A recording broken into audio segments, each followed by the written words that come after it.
Hello everybody and welcome to today's Sunday Q&A on the summer solstice, which to us courier drivers means that from this point onwards it's just going to get a little bit darker every day. There you go. Misery. Brilliant. Yes, which today is brought to you from a very warm shed. We're in the summer house. I'm basically auditioning for CBeebies. Let's all shake our fingers. No, let's not do that. That's a bad idea. Which is currently covered in cuddly toys. There you go. It's like an excerpt from the Generation game. Contemporary reference for the 18 to 24-year-olds there. Right, so a lot to talk about this week. It's a big one because I got pulled by the DVSA. Lots of comments to drill into. All valid, I feel. Some more polite than others.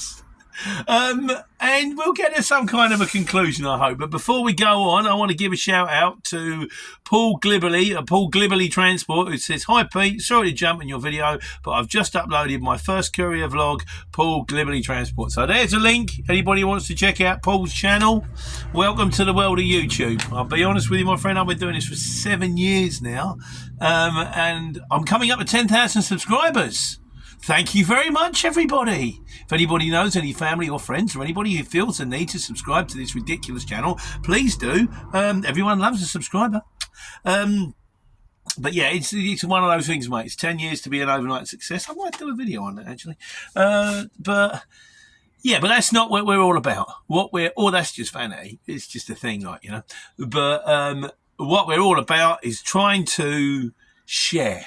We're in the sharing game. I'm sharing my experiences of everything that I do wrong, which, let's face it, is frequent. So you guys can go, oh, yeah, that looks bad. I don't think I'll do that. And you don't have to. I make the mistakes, so you don't have to. Fantastic. Before we get on to that, however, this week's fuel prices. Now, I don't know if I should have done it. I thought about it on Fridays. A couple of people give me the heads up. Nick the Urban Trucker, who we talk a lot, and Neil, our ADR man in Scotland, basically going, the fuel price is going to go through the roof next week. And I thought, do I need to give them another video? I just keep bombarding with it. I've got 2 a week anyway. And I said I was going to do the fuel prices at the beginning of Sunday. But the thing is, by the time you get it on Sunday, it's too late. So, is there an argument? Do we want a fuel price video, albeit a 1-minute video every week on, say, a Wednesday, to go, right, they've got this. The thing is, I don't know my prices next week till Friday. I think we're going to have to stick with it. But please tell me your fuel prices. Bring them in. This week we've got, Kieran Cole, this is last week, I believe, said, I'm at 103 for full with drive card. And Mickey says, my fuel price is 112 for the week coming. I will definitely be calling them. Now, I think that was 112 for the week previously gone. This week, you're going to be looking at a shocker. It's to do with that. I think it's to do with the Middle East, with Israel and Iran are having a war now. So, I mean, my best I have got, I'm looking about 112, 113. Last week, my best was 104. That's a jump of 8 pence. I filled up. Again, it's like, thanks, Pete. You could have let us know. I don't know. Should I have done it on Friday? I don't know. I could probably do it on Friday. Once the prices are in, I could probably do a short one on Friday, just about short prices, fuel prices, if anyone is interested. But yeah, it's sort of this week. If your car has jumped, don't go, oh, well, they're stitching me up. Right, I'm going to be straight on the trombone to tell them that they need to lower the price. No, we're all paying it. It's gone up. It's to do with people halfway around the globe having a fight. No change there then. So, the big video this week. That's not a build-up, I'm thirsty. Pulled by the DVSA. Yeah, just when I was just getting ahead. Just when I think, oh, look, I've actually caught up on all my bills. Now I've got about a week where I can actually put some air in the tank, get a bit of a slash fund. HGV driver, follow me. And I thought I was spotless. I thought, yeah, brilliant. Go on. I want to show you it. I want to show you. £300 fine. So, Jackal says, He says, sorry to hear you've been penalised. James Fletcher Vlog says, he says, oh, Pete, that's terrible. They'll literally do anything they can find or penalise anyone. Dale Steele, he says, they're just revenue collection. Midget Marine says, just another penny-making scheme. And Damien and Ash Travels and Derek Whitfield and Henry Tudor and Tony Colwell. He says, thank you all very much for your support. There will be a caveat, but I really appreciate the support, lads. You know, if nothing, we've got to try and stand together, haven't we, really? So, yeah, I do appreciate it. Thank you very much. Religion was created by man, not God. These are names. These are not things. This is not my personal opinion. Although it's a really good XTC or something like that, essentially. He says, part of the reason I switched to nights, mate, is that I blame the government. These people are just obedient blip robots. When they put the DVSA uniform on, when you're overnight, when you're overweight, you don't know your height or how to strap a load securely, then fair play, fine me. They're vital parts of the job. But when you're sticking fines on people for going over driver's hours or driving at 57 miles per hour for a second longer than they're supposed to, it's just ridiculous. These are new laws made up only by the public domain without thought towards the driver. How about looking at employers' workloads, time schedules, how many hours they have per working week and what you're expected to do? That wouldn't work for me. I work for myself. All I'm doing is chasing me. But fair point for a lot of you. On my last job, we were required to do a lot. And don't get me wrong, I'm very grateful for my last job. 15-hour days, and 13-hour days. It was a target, not a maximum. So, and that does happen. Employers, again, I'm not knocking it. I would have been absolutely lost without it. But it was a target. It's just that you know the score when you sign up. Don't like it, you know where the door is. Employers are running shabby principles, minimum staff, maximum workload doesn't go without risk. Most drivers I know are lining up for HGV roles that are not demanding, tankers, etc. Some decent haulage companies out there that are fair on what they expect, but these jobs require more experience and obviously they'll pick the best of the bunch. Sadly, really good drivers paying prices because they lowered the bar of entry. So, there you go. A lot of people have said, an outrage. It's an outrage. It's an outrage. How can they do this to us? Oh, well, they can. As MS Wagon says, ha, ha, ha. No, really, come on, you can't do that. And as Tony David says, you're a first-class tool. I've been using a digicard since September 2006. Learn the law and use your dim brain van driver. 300 nicker, you should change jobs. And then he says, you've only got a blue disc. I've got a green disc one as I go across the water. The frogs would have taken more money than that. That I do not care about. The fact that you can drive in a foreign country makes absolutely no difference to me whatsoever. The fact that you're a first-class tool, yes, I am. I absolutely am. And we'll get on to why. Nico says, personally, I've always... Right, so, before we get on to why, this is how to stop it happening again. So, Nico says, personally, I've always waited 1 minute past the 15 or 30 to end the break because when the clock says 15 or 30, you could still be on the 15th or 30. Well, it could be sort of 50 or 30-ish. Fickerel says, is that right? Furchel says, you always do another minute, mate. Godzilla's, he says, bugger. He says, I've said it in the past, don't do 15s and 45s. Always go slightly over. They want to see you chewing a bit rather than just getting going instead on, they want to see you a bit more casual. They love a 20, not a 15. It shows you're resting rather than having a mini break. 300 sheets instead of a quick word, when the 300 sheets instead of a quick word, when they can clearly see you're trying to conform, could be cruel and a bit unneedless, He said there are plenty of people out there, so why kick a guy who's obviously trying? To fix the orange, every time you see they're pulling, put in and ask to be checked, regardless of having anything on board. It's these interactions that get you back on a green light. Yeah, it's a pain, but it does work. I think it makes something like 3 clean pulls before you're back on green. And then he goes on to about other bits and pieces. Yeah. So here's the thing. I'm going to go straight on. I'm going to come back to Rock God, I think. So here's the thing.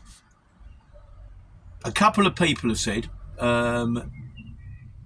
Youssef Flasham says, sorry to hear that. He says, you can go to court to dismiss the penalty, explaining what happened. There was no space to park and the company made you move it. I think that's slightly different. That's to do with, it's possible, but I don't think I'd get away with it in this situation. And another guy, Bombard, says, plead to the judge. No sarcasm, plead to the judge. The thing is, here's the thing. I'm bang to rights. That's your problem. Bang to rights. That's it. You know, it's like going, oh, well, I'm an 18-ton truck. I'm 18.5 ton. I'm only half a ton. Oh, you give 10%. You're an 18-ton truck. You drive it with one gram over, on fluid ounce, over 18 ton. You're overweight, mate. It's I've said before, it's a maximum, not a target. That is the very, very most you can do. If you do slightly more, you're overweight. You're over your time. That's it. Neptune Courier, he says, hi Pete, regarding the 30-31 minute break, this is a common mistake. The 30-minute period, now this comes down to the fact that you really want to do the 1 minute over.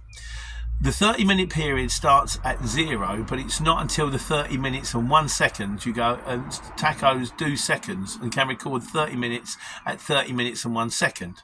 So you have to wait until for the next 4 minutes to be recorded.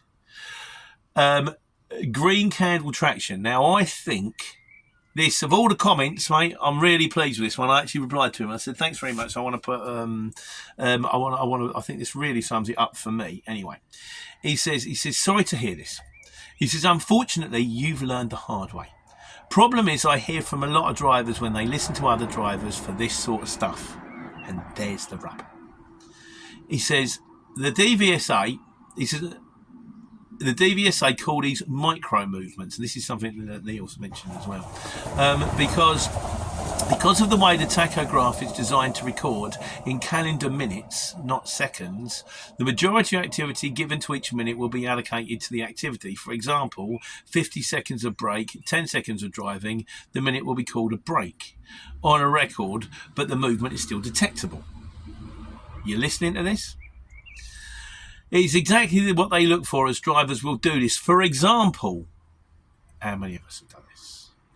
Move gradually up the queue at the RDC to drop one trailer and quickly pick up the next trailer thinking the movement is concealed. So you're waiting to get into Waitrose.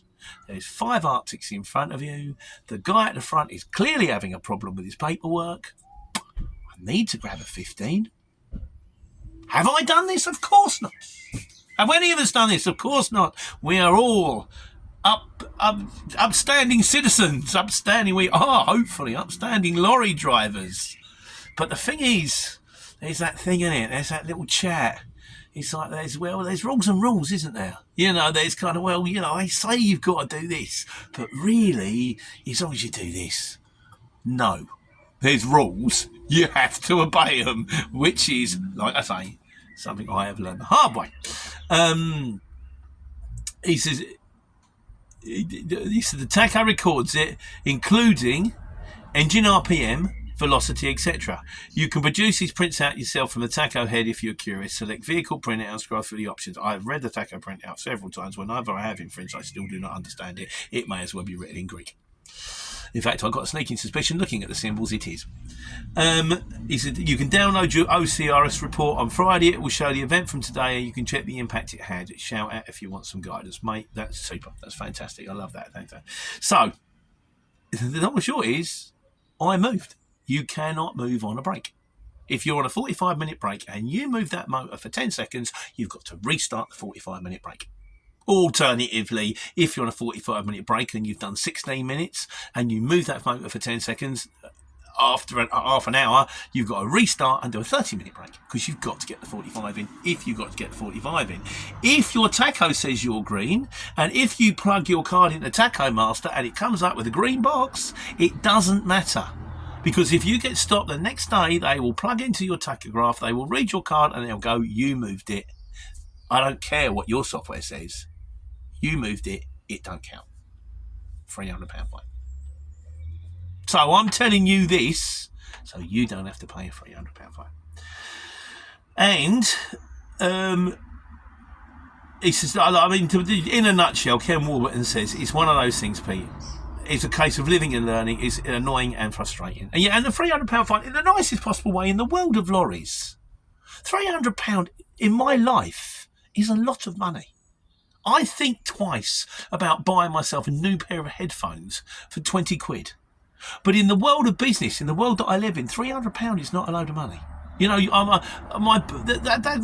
that's not even half my week's fuel bill. You know, that's sort of like, it wouldn't touch the side. So I just put that down. It's going to go down as a business expense and it will work itself out. If you can't find 300 quid, you should not have a lorry on the road. Not as an owner operator, absolutely not. What I found the thing I found frustrating at the end of the day was I thought I was getting away with doing something which I clearly knew that I wasn't allowed to do, and I wasn't. So I'm telling you all this now. Don't do it. Will you not do it? Will everybody that turned round to me and went, you're a tool, you're telling me you've never done that? You've never moved it when you was on a break? Never tried to sneak into an RDC centre? Never accidentally done 58 miles an hour instead of 56 miles an hour, which incidentally, overspeed comes up as an infringement, but it's not, because we're legally allowed to do 60 miles an hour. The speed limit will set you to 56, but if you're under 50, if you're 59, that motor hasn't actually done anything wrong. Still, there you go. So people that have said, I mean, Rock God, I've got to come back to him. Where is he? He's down here. He said, thanks for the heads up, mate. He said, I occasionally move when on break, only if I have to, thinking that it's okay due to the display not reverting back to zero and anything would pop up on Taco Master, you know, when they download the car. I think a word in the ear would have been sufficient when it affects your OCRS score. He said, I was on red light due to the system due to an MOT failure. The DVSA MOT'd it and provided a new plating certificate just before I bought the truck. 12 months later, the same DVSA failed it for incorrect tyres. You cannot make it up. I'll do a link, if I can do a link to the thing where he basically, again, it's another frustrating thing about some of us out there desperately trying to be compliant and then they can get you on anything, can't they? They could turn around and say the reflective tape down the outside isn't shiny enough. They could say your sat-nav is actually, even though it's in the bottom right-hand corner and you've got nothing else in the windscreen, still kind of affecting the display. I had a guy on my I just finished my CPC, left it to the very last minute again. I'm not doing that this year. And a guy said on a CPC, he said, I got pulled over at the Dartford Tunnel. This is with the instructor. And he said, I had like 12 IBCs on board. And he said, every single one of them was double strapped. They pulled me over. He said, the woman was fine. She started laughing. And he said, well, what are you laughing at? She said, you know, I could do you for insecure load. And he went, what are you talking about? He said, I was always told that you had to double strap an IBC. She says, yeah. He said, but what about that? And she pointed to the empty cardboard box on the back of the wagon where the straps used to live that was just sitting there. She said, I'm not going to. She said, but I could. This is what you're up against. Get the wrong guy. They can have you on anything. Have you if they want you, they can have you. All you can do is your very best. And prove, look, just show them I am doing my best here. That's your best shot. Right, let's go back to it. Now, again, so you can have a pop at them. You can go, money making. Are they money making? Yes, they are. Everyone says, we're actually not self-financed. We're financed by the government. No, you're not. The money comes into you, and then theoretically the money goes to the government, and the government pays you. No, they don't. It's still financing. But Nick the Urban Trucker, and I've got to say, guys and ladies, I agree with him, he says, Pete, I don't subscribe to all this nonsense about the DVSA being out to get us. It's all money-making thing. He says most of them are amenable and helpful and try to explain something. They have a job to do just like us. If you treat them well, you're normally treated the same back. At the end of the day, it's about road safety. Would you want another member of your family killed or seriously injured by an unsafe vehicle or driver? I know this is going to be an unpopular view, and I know it is going to be an unpopular view, but I even on my course, everybody would have a pop at them and cyclists. Okay, some people are fair game. But I've got to be honest with you, the guy went round, he looked at the truck, he looked all the way around it, he went, yep, fine with that. The guy who took my card, I opened up the back door, he took one look and went, I'm happy with that. He didn't go fine-tooth comb looking at the straps, going, oh, look at that one there, slightly frayed. No, he went, I'm happy with that. And he plugged my card in, he went, I've got to show you this. And there were 2 infringements on there. One of them I'd left on a 29. And again, people have said, you do a 16 and you do a 31. Now, we spoke about this before on this channel. And a guy turned around to me on one of the comments and he went, no, he said, you're looking at a digital tachograph. 15 is 15, 30 is 30.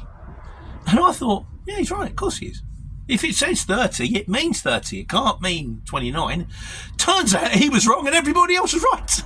So now, 16s, 31s, no movements. That's it. And finally on the matter, Amused Hiking Waterfall says, he says, you're a top man, Pete.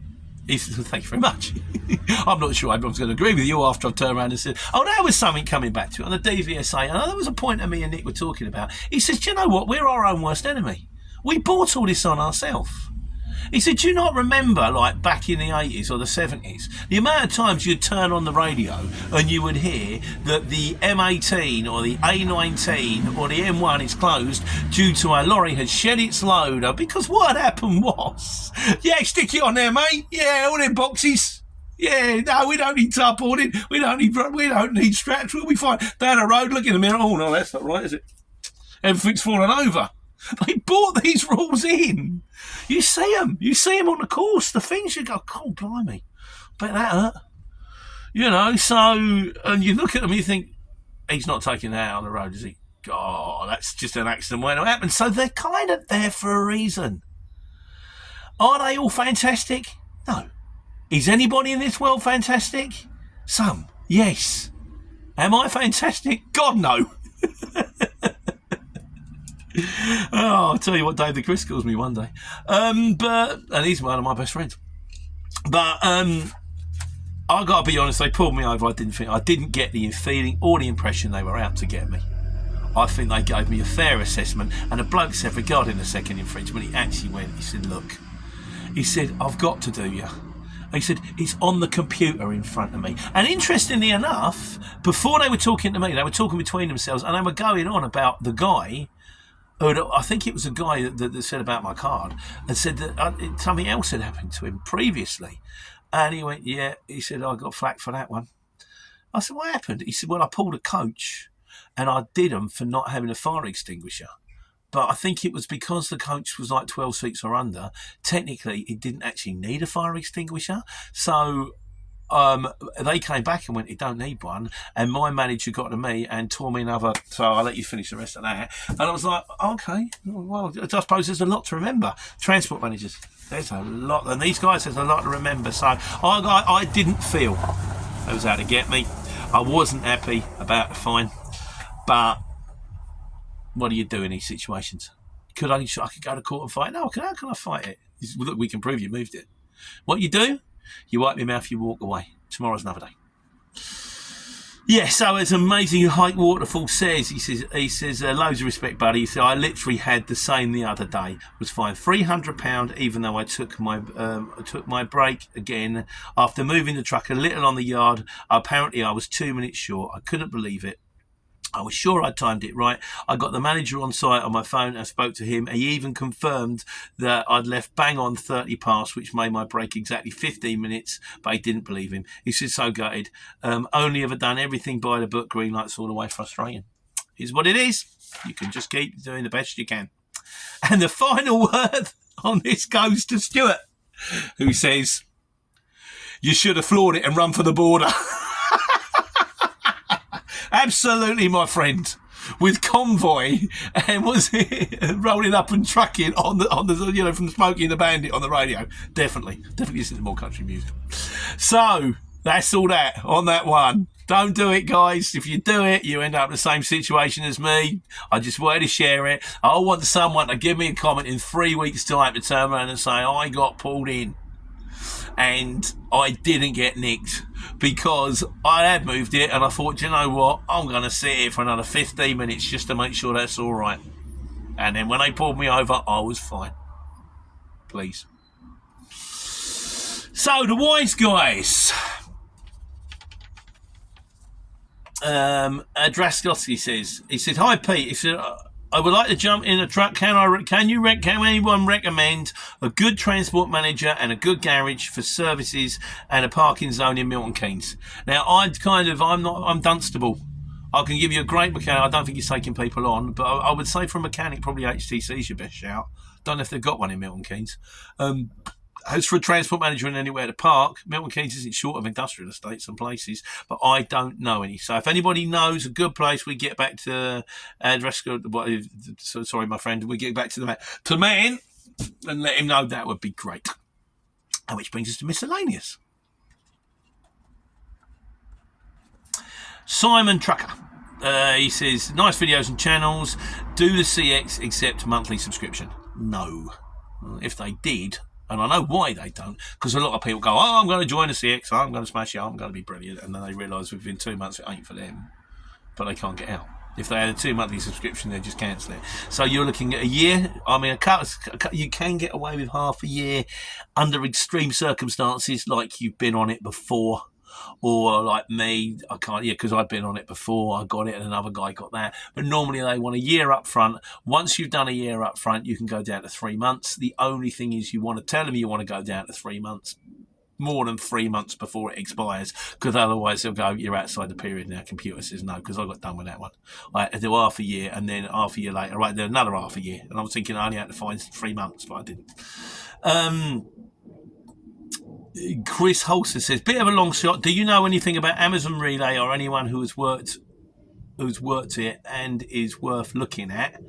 I don't really. Although I was rung up the other day when I was off by a lady from Radio 4 who wanted to interview me about it. And I said, I don't really know much about it, but I'll tell you what I do know. And we spoke for 3/4 of an hour. I don't know if it ever gets recorded, if it goes out. If it does, I'll give you a shout. But it's not really my wheelhouse, to be honest with you. I'm more pallet to pallet, network to network, sort of distribution centre to small thing, There's plenty of videos. Watch me if you want to. I can't see why anyone would. Mickey 8 says, he said a couple of people said, am I doing the course? No, I was just on my usual CPC. Am I doing the ADR course? Interesting to see next week's video. And David says, am I doing the transport manager course? Notice you talking about ferry hours and breaks and ask video. He says, I did it and passed first time. Give it respect it deserves and you'll do great. You're not going to pass, you're going to smash it, mate. If I ever did, my full kudos to you. I've seen it. You got books like anyone who's got their transport manager exam. It's not something to be taken lightly. I think you're all fantastic. I think you're all brilliant. Well done, you. Will I ever do it? I don't know. Maybe. I've thought about it. I've thought about doing my class 1. At the moment, I don't actually need to. Nick is kind enough. He's my transport manager, and he's brilliant. What he doesn't bear thinking about. And I'm happy in the class 1, in the class 2, in the rigid, in big turns. I'm happy. So why, if it ain't broke, don't fix it. But it's still out there. You think? Could you? Maybe one day. Peter Zubel says, he says, how do you get jobs? Hello, how do you get jobs? I've done you a little link, mate, to the CX. This is what we were on, what we will talk about. And Stephen Fox said the exchange would be good without trusted. They bought trusted in to start people sharing accounts. So, when I started in the beginning, I was sharing one with Tony. I didn't even know you weren't allowed to share accounts. We're talking 7 years ago now, but I was sharing one with Tony, and with the trusted thing, you can't really share accounts. It just makes it harder. And also, again, they'll argue. Again, it comes back again to the police. They say the problem we had was we had people driving around in vans that had no MOTs, no tax, bald tyres, no insurance. Now they can't do that. We have put something in place, because if someone comes on top, some geezer, smashes his van into someone, goes, well, I was looking at the career exchange, it could come back and bite him, couldn't it? So again, it's just one of those things. The problem is in society. There's a Jim Jeffries thing on this. It's brilliant. It's about gun crime. It's fantastic. If I can do you a link, actually, when I do the thing. Jim Jeffries, and he says, in life we will have to move at the slowest pace. He says, you know, you might be brilliant at it, but if someone else out there is hopeless at it and you turn around and go, well, you know, the guy's brilliant, so we're going to let it go. They go and do it. He goes and does it and smashes up. Watch the video. It's very funny. And finally, in conclusion this week, we're going to write down what the conclusion was, which I don't normally do. That's boring. I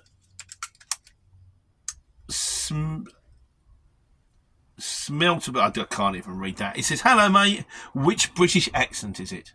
This British accent is called Mockney. It's kind of like, it's not, is this how I normally speak? This is actually pretty much how I normally speak, in fairness. But when I'm out in the track, it's like, all right, mate. Oh, geezer, how you doing? Oh, fantastic, lovely. Where do you want these pallets?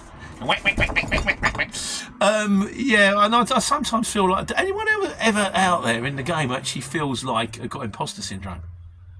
I feel like a bit of a fraud. I feel like I'm sitting here making these videos, going, this is what you want to do. This is the way forward. How do I know? I mean, I've said before, and it's certainly true, that everything I say is wrong, or at least largely erroneous. But then I think, well, in fairness, I have actually done it 7 years now. And I am one of those sad individuals that actually takes pride in his job. And I actually do tend to complete every job I get with a minimum amount of grief. And I'm pretty good about not having to involve ship as if I don't have to. And if I do, it's for good reason. And lots of people do want me to work for them again. So maybe I'm okay at this. I wouldn't go further than that. Anyhow, thanks very much for all the wonderful comments. Like I say, the channel is steamrolling towards 10,000 subscribers. What does it mean? Absolutely nothing. Don't tell me that story. That's Albert Einstein and Charlie Chaplin are in an open-top car, and they're going through New York, and there's a ticker tape parade. And then everyone, these people, it's Einstein, it's Chaplin. And Charlie and Einstein, who's, again, one of my heroes, a very bright man, turned around to Chaplin and he said, what does all this mean? And Chaplin says, it means nothing. Wise guy. And on that note, take care. Take money.